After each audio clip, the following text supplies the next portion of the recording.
गुरुर्ब्रह्मा गुरुर्विष्णुः गुरुर्देवो महेश्वरः गुरुः साक्षात् परब्रह्म तस्मै श्रीगुरवे नमः।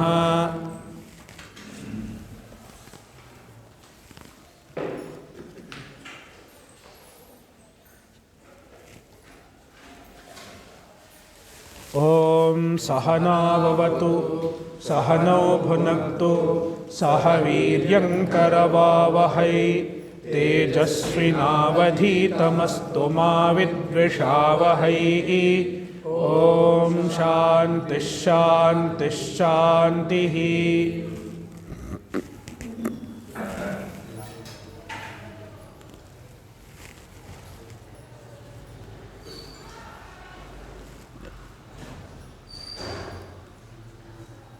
श्वेताश्वतरोपनिषद अध्याय 3 मंत्र 13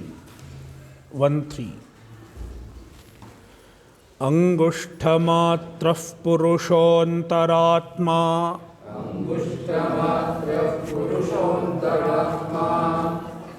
सदा जनानां हृदये सन्निविष्टः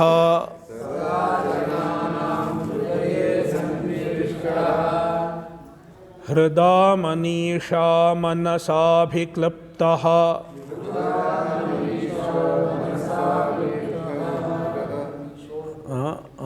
Manvisho is a reading, Manisha is another reading. Manisha, I will take that reading. Manisha. Hrida Manisha Manasabhikliptaha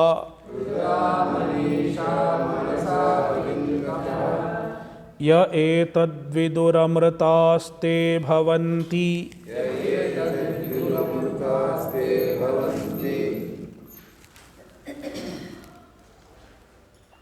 Angushthamatrah Purusha.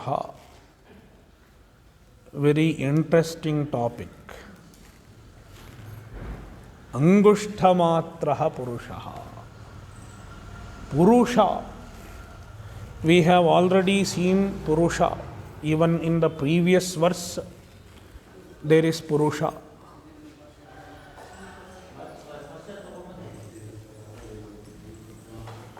Who is Purusha? Purnatvat Purusha. The complete, the all-pervasive. It is one meaning of Purusha. There is another derivation of Purusha, Purishayanat Purusha. He stays in the body, Sharira. This Sharira is called Puri. In the Upanishads, in Vedanta, there is a comparison of the body to a city. Puramekadashadvaram ajasya vakrachetasaha Kathopanishad. Puram navadvare pure dehi Bhagavad Gita. In Kathopanishad as well as in Bhagavad Gita, this body is compared to a city. When we compare it to a city, we have to think of the older days city. In olden days, they used to build a fort, a wall around the city.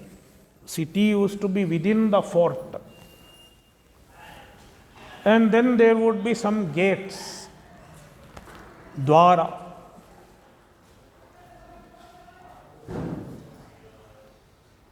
Like suppose Delhi is a city. Delhi is Indraprastha.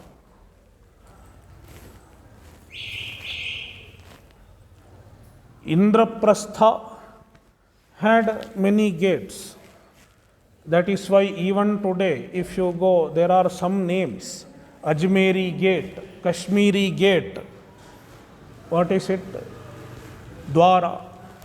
They were the openings.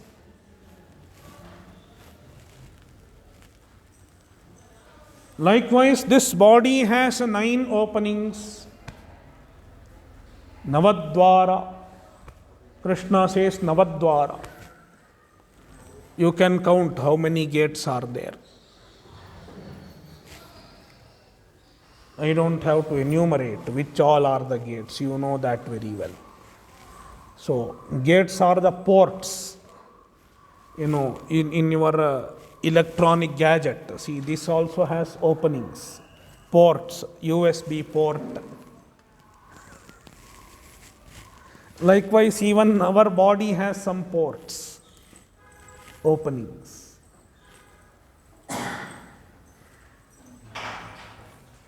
How much the external information enters into us is restricted by these ports, these openings.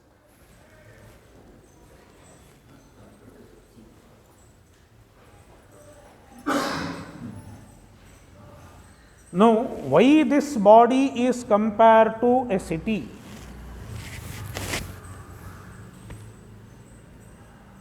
Shankaracharya explains it beautifully. The city imager of the body. If you look into a city, so many functions are happening in the city. So many people are working. So many vehicles are moving.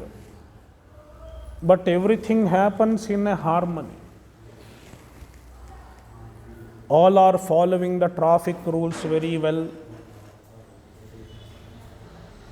All are doing their work properly. Business is happening in harmony. Everything is happening in a unison, in harmony, in a systematic way, without chaos, without conflict.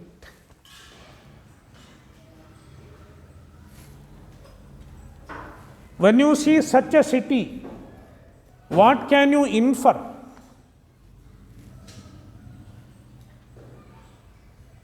Suppose a place is well maintained, say this institution, it is well maintained, everything is in order. The pujari does his work properly, there is no disturbance, things are clean. What will you infer? You can infer that the management is good.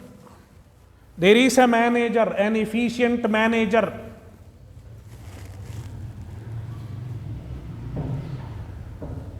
Likewise, if you look at this body, in this body, so many activities are happening in harmony. Blood circulation is happening. Heart is beating without respite. Lub-dub, lub-dub. It is going on and on without 1 minute's rest.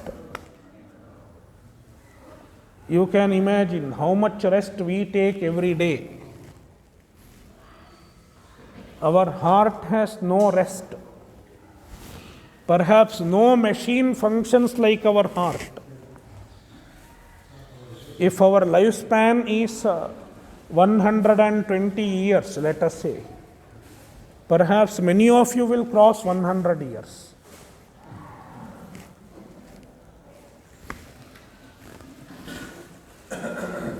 Many of you will cross, and not including me.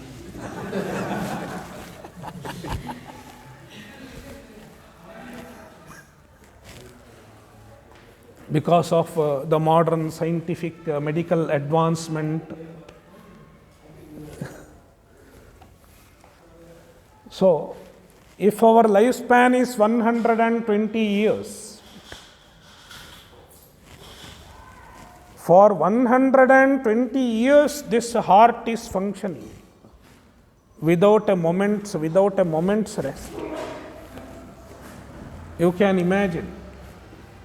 Can you tell me which machine has functioned for 120 years without rest? any machine, not a single machine, to what we know. The clock that is there on the wall, here, how long will it function? 1 year, 2 years, 3 years? That too with the changing batteries.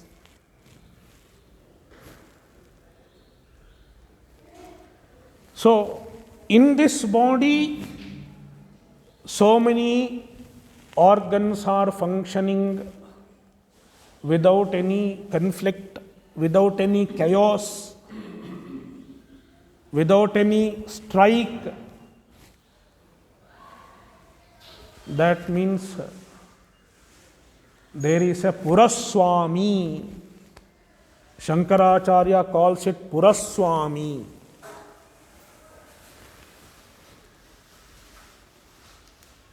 The head of the city, the master of the city. This body has a master, Puraswami. On account of his presence, everything is happening.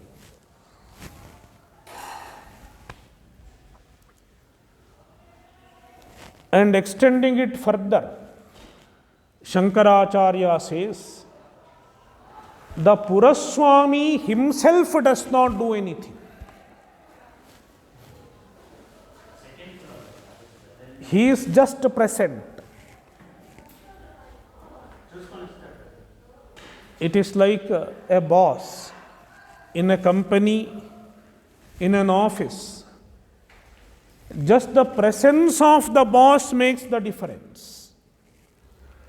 He need not do everything.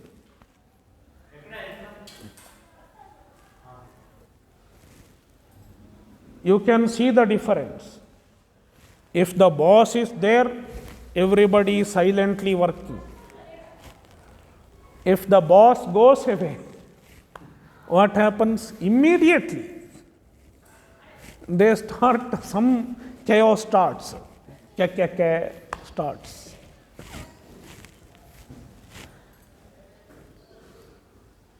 It is common. You can observe it. There are some bosses here, company owners.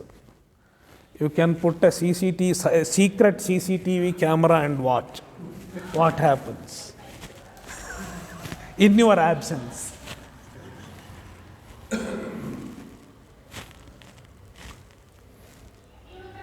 So there is a Puraswami,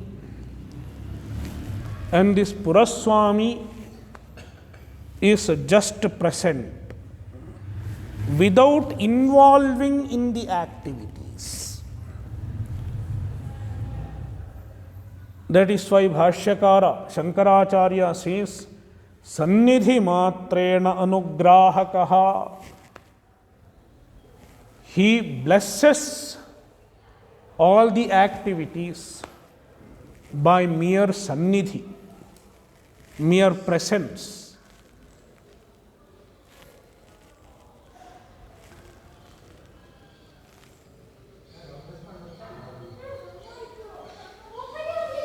He is the Purusha. Purishete. He resides in this Pura, in this Sharira, which is like a city. Navadvara Pura.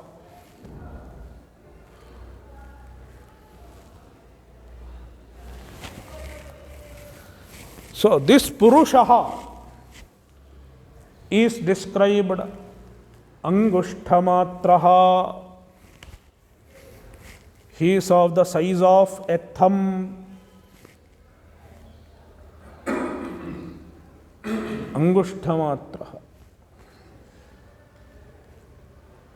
If you have seen the image of Dakshinamurti, Dakshinamurti has a chin mudra. Chin mudra. This is called chin mudra. This is a very wonderful mudra. This mudra is also called Jnana Mudra because it indicates Atma Jnana. It is a symbol of Atma Jnana. Dakshinamurti holds a Chin Mudra.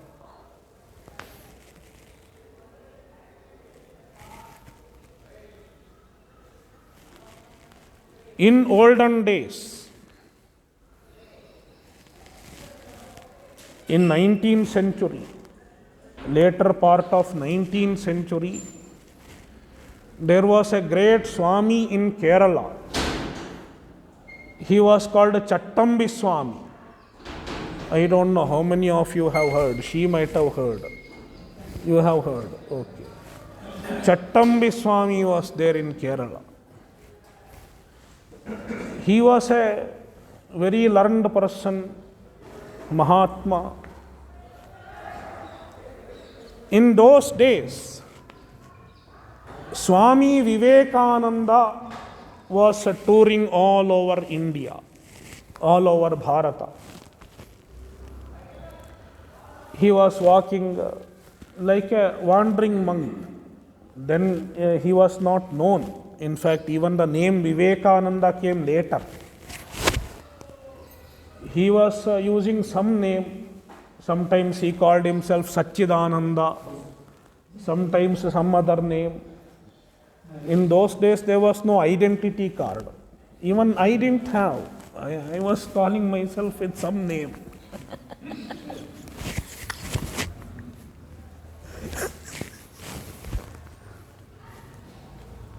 So, he used to wander like a sadhu. Then, but even though he was wandering like a beggar, like a sadhu, ordinary vagabond, people would recognize his greatness. Because in those days, people had that subtleness. Nowadays, it is not there. Nowadays, people cannot enjoy the subtle concepts of your spiritual greatness or even the scholarship. It cannot be related to by the ordinary people. There is a reason. One of the main reasons is our education system. People don't know Sanskrit, and people don't know the deeper contents of our Shastra. That is why anybody who quotes any wrong thing from our any text, they think, oh, he is a scholar.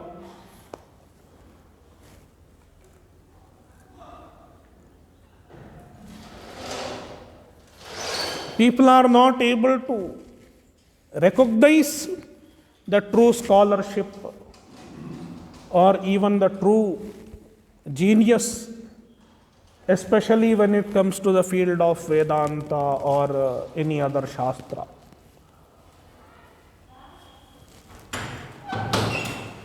But in olden days, it was not so. Even when Swami Vivekananda was wandering as an ordinary sadhu, many people, not the very ordinary public, but many people recognized his greatness. And then Vivekananda came to Kerala. And then there was a conversation between Vivekananda. I am using Vivekananda because now you know him as Vivekananda. Then he was not known as Vivekananda. Between Vivekananda and Chattambi Swami. The conversation happened in Sanskrit. Then Vivekananda wanted to find out. He was just in the course of conversation, he asked Chattambi Swami, what is Chinmudra? Chinmudra Namaka. What is Chinmudra? Then Chattambi Swami gave an explanation for Chinmudra. And I got this explanation from another Swami later on. See, 5 fingers. This symbolizes Jiva. This finger symbolizes Jiva. These are 3 gunas, sattva, rajas, tamas. 3 gunas. Now, if you hold like this, the Jiva is with the 3 gunas. Maya, 3 gunas. And this is a symbol for Purusha, Brahman. Angushthamatraf Purusha. This stands for Brahman, Purusha, Purna. Now, generally our condition is like this. We hold like this. I don't have to say anything.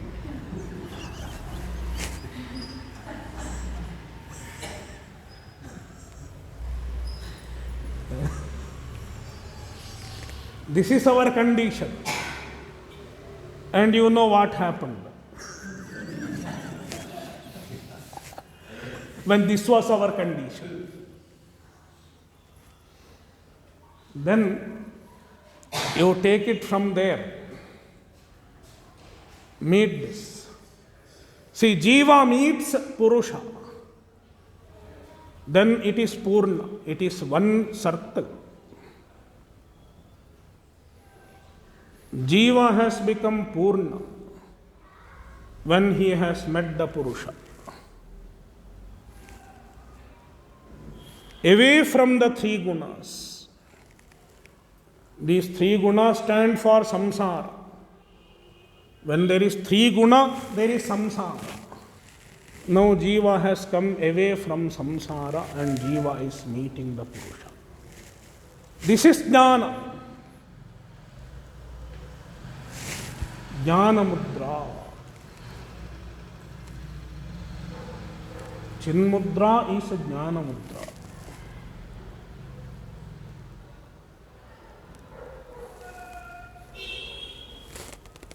Then Vivekananda said, oh, I met a really great person. After meeting Chattambi Swami, he said.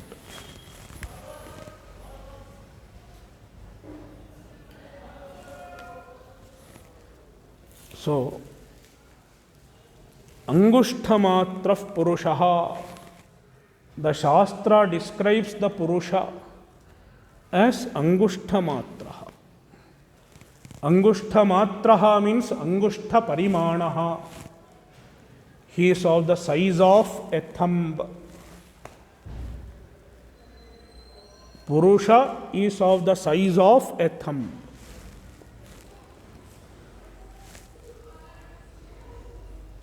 Is it not contradicting?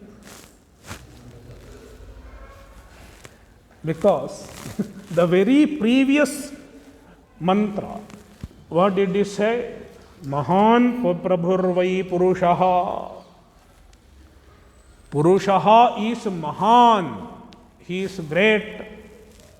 Great means infinite. Purusha is infinite.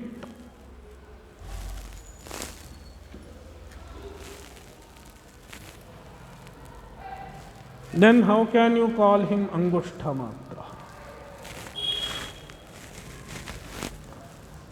See, in the Shastra, any statement, any Vakya, it has 2 parts. Any statement has 2 parts. One part is called Uddeshya. Another part is called Vidheya. Uddeshya and Vidheya.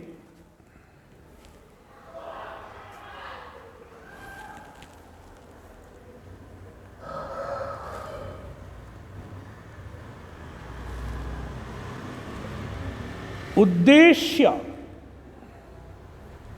is not newly revealed by the Shastra. Uddeshya is already what you know. You know it already.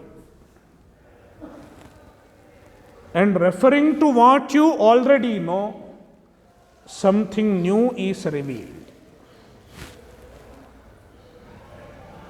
The information, the fact that is newly revealed is called Vidheya.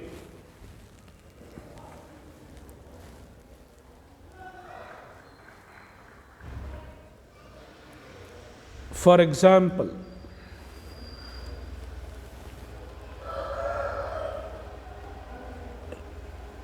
in darkness, there is a post in darkness,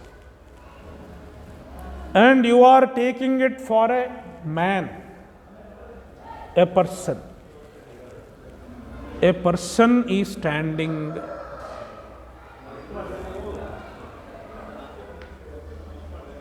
Then another person comes, your friend. You are telling him, see, there is a man standing there. Then he tells you, that man is just a post. The man is a post.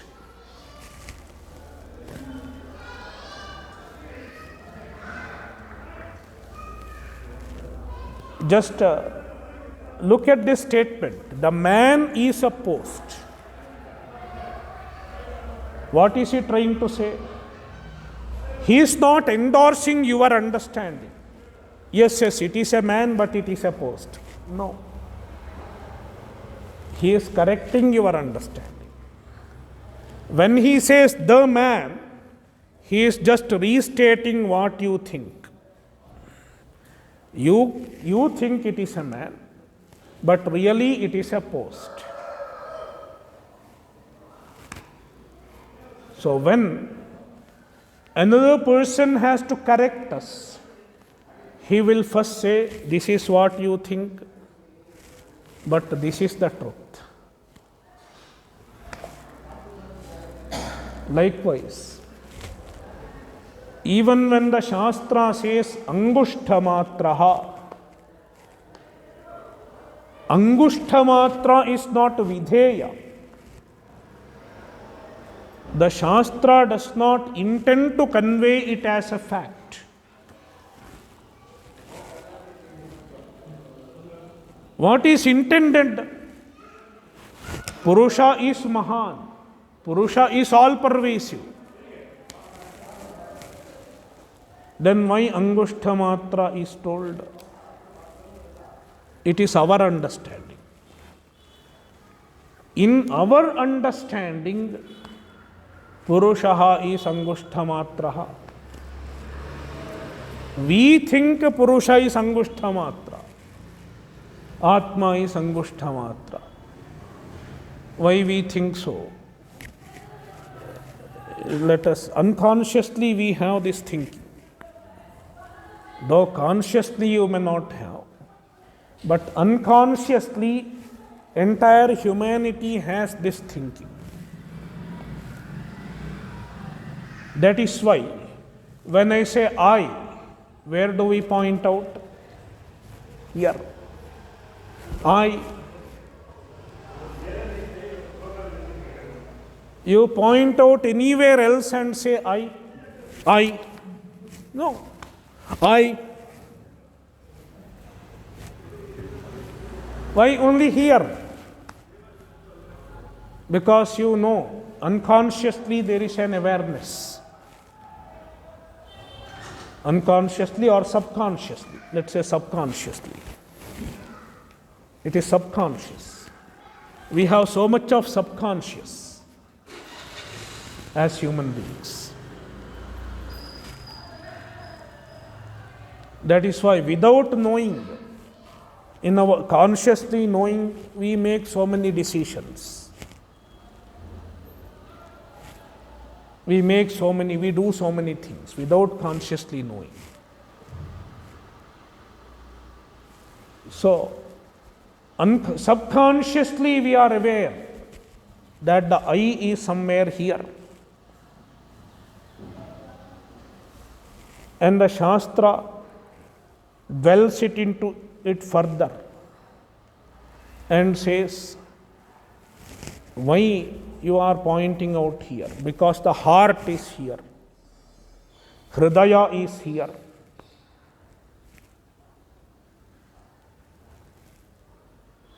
The Shastra calls it Hridaya Pundarika. The heart is of the size of a lotus bud, in fact, like this.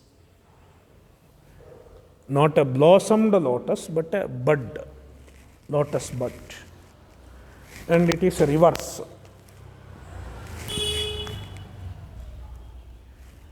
Ulta. And in the lotus bud, there is a cavity inside, a space inside. It is called Hardha Akasha, Hardha Akasha, or Hridaya Akasha. The space within the heart.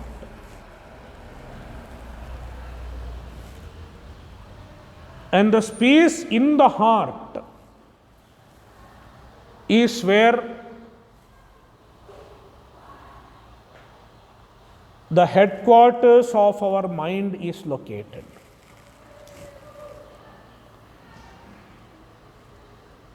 Our mind, manaha, it is mainly located in the heart,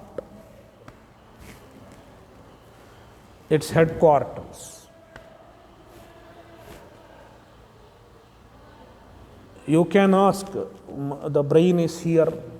Since the brain is here, the mind should be here.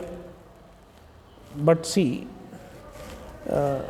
if you look into the process of transmigration, what happens? The Sukshma Sharira has its center here.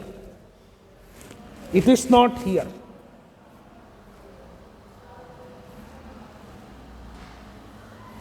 That is why when the Jiva first comes to the body, it comes to the heart, Hridaya.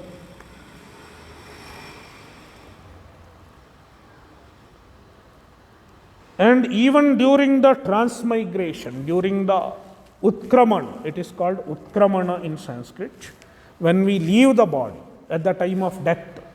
At the time of death, the Jiva leaves the body. Then what happens? Everything, the Sukshma Sharira winds up and contracts into the heart first. And then it will pass through any nadi. From the heart, the Utkramana starts. The journey of a Jiva starts from the heart.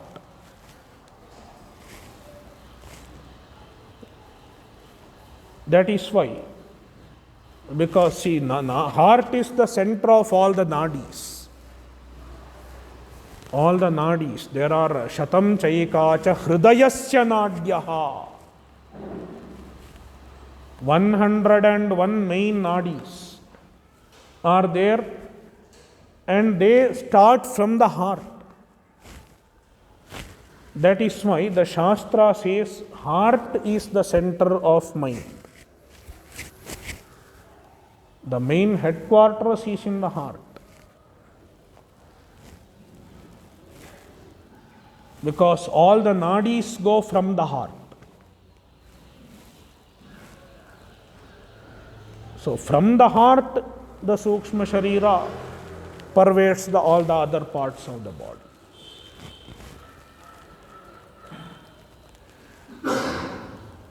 That is why heart is the center of the mind.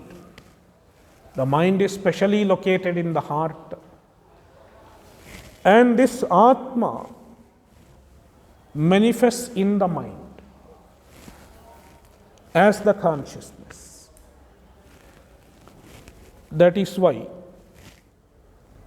Atma takes the size of the space in the heart. Because of the upadhi, because of the mind upadhi. Even though the Atma is present everywhere, its manifestation is found only in the mind. Sada sarvagatopyatma na sarvatra vabhasate buddha veva vabhaseta swacheshu pratibimbavat. Sada sarvagatopyatma. The Atma is all pervasive, but it is not evident everywhere for us. In fact, the consciousness is there in the chair also, but we cannot feel the consciousness there. Where are you feeling it? In the mind, in the buddhi, in the manas. And where is the manas? In the heart. That way, angushthamatraha.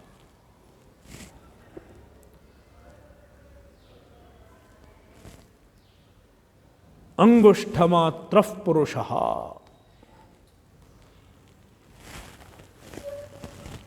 Antaratma. This Purusha is Antaratma, the inner self.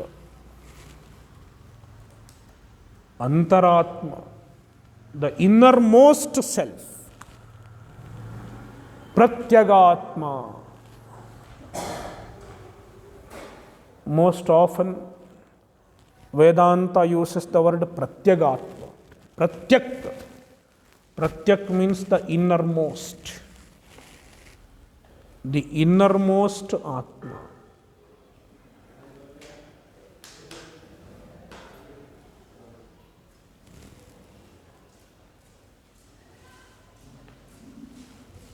Sada jananam hridaye sannivishtaha. He is always present in everybody's heart. Sada, always. Jananam hridaye, in everybody's heart. Sannivishtaha, he is present. See, this is the reason for being angushthamatraha. Hridaye sannivishtatvat. Since he is present in the heart, he is called angushtamatra.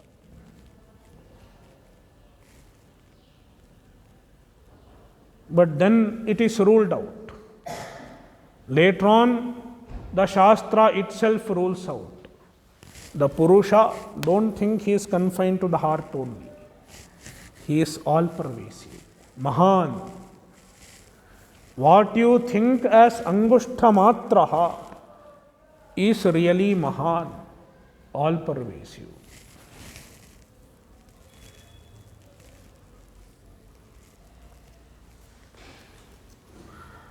Hrida manisha manasabhikliptaha.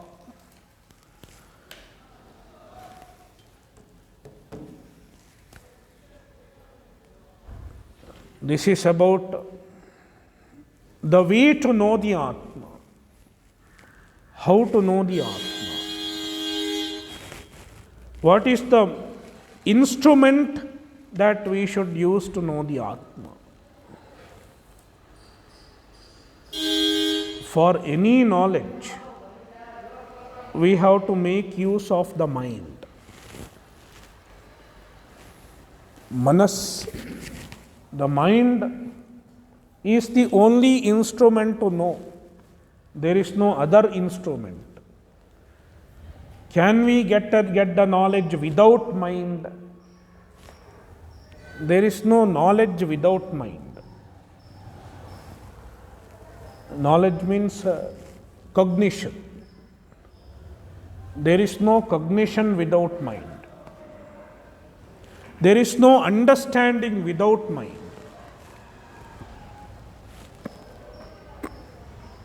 That is why some people say the Atma Jnana is not attained through mind. You have to make your mind blank, make your mind absent, then you will get self-knowledge. Don't buy all these descriptions.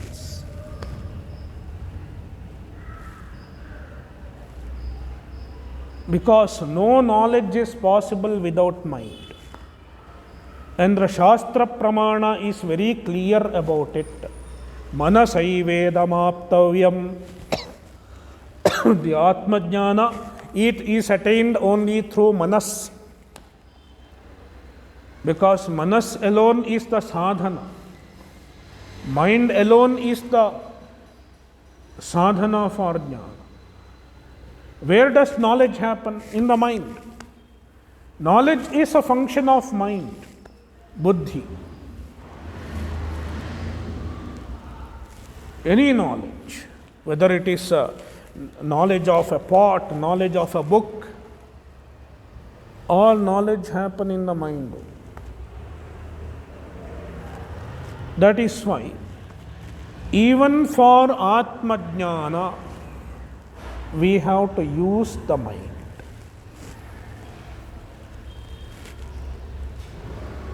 Even Atma Jnana is a thought in the mind, a function in the mind. That is why Hrida Manasa Abhikliptaha. Abhikliptaha means Jnataha. He is known. The Purusha is known through Manas, which is present in the heart.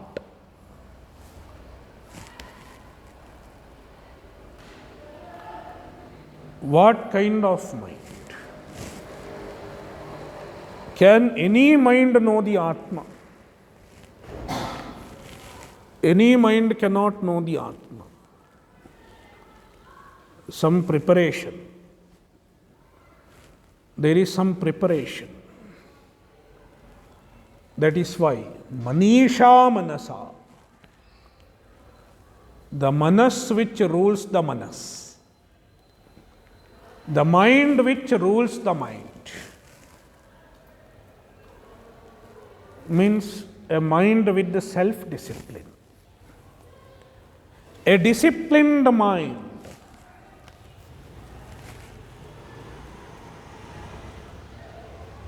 Bandhuratmatmanastasya yenatmaivatmana jitaha.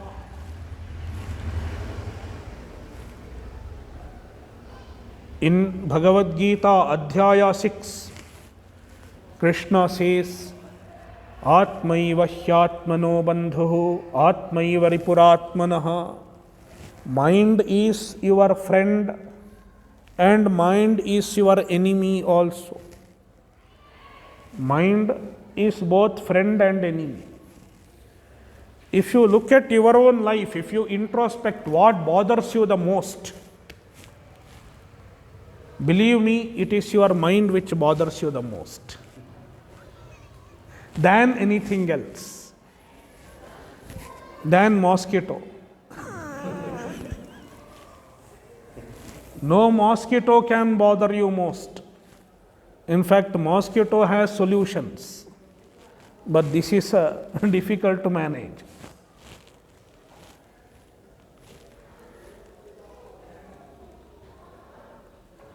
Atmaiva hyatmano bandhuhu atmaiva ripuratmanaha. Mind is your friend also. Mind is your enemy and mind is your friend. Then he describes Bandhuratmatmanastasya yenatmaivatmana jitaha. When does the mind become your friend? Yena atma eva atmana jitaha. One who has conquered the mind with the mind itself. Mind has to be conquered with the mind only. There is no external aid to conquer the mind. Can tablets conquer the mind? Can drugs conquer the mind? Drugs don't conquer the mind, they conquer us, they destroy us. Tablets or drugs or any external substances, they cannot conquer the mind. That is why the best idea is to conquer the mind by the mind and train oneself to conquer the mind by oneself.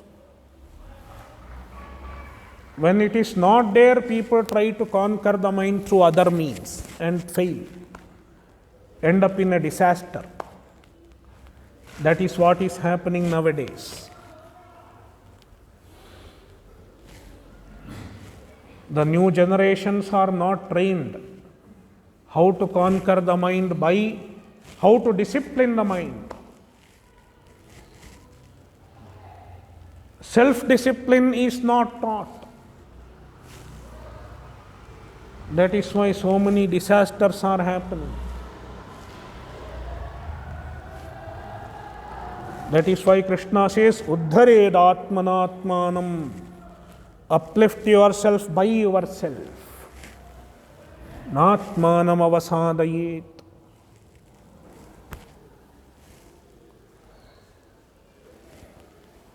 So, Manisha Manasa. Manisha is important. The Manas which has disciplined itself. The Manas which has molded itself into an instrument to know the Atma.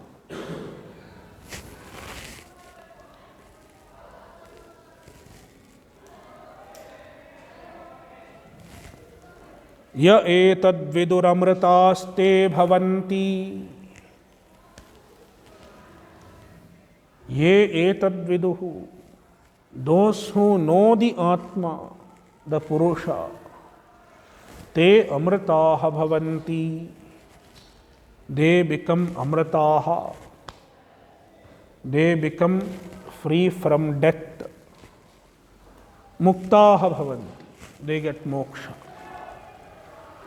Om Purnamadah Purnamidam Purnat Purnamudachyate Purnasya Purnamadaya Purnamevavashishyate. Om Shanti Shanti Shanti. Harihi Om Shri Gurubhyo Namaha. Harihi Om.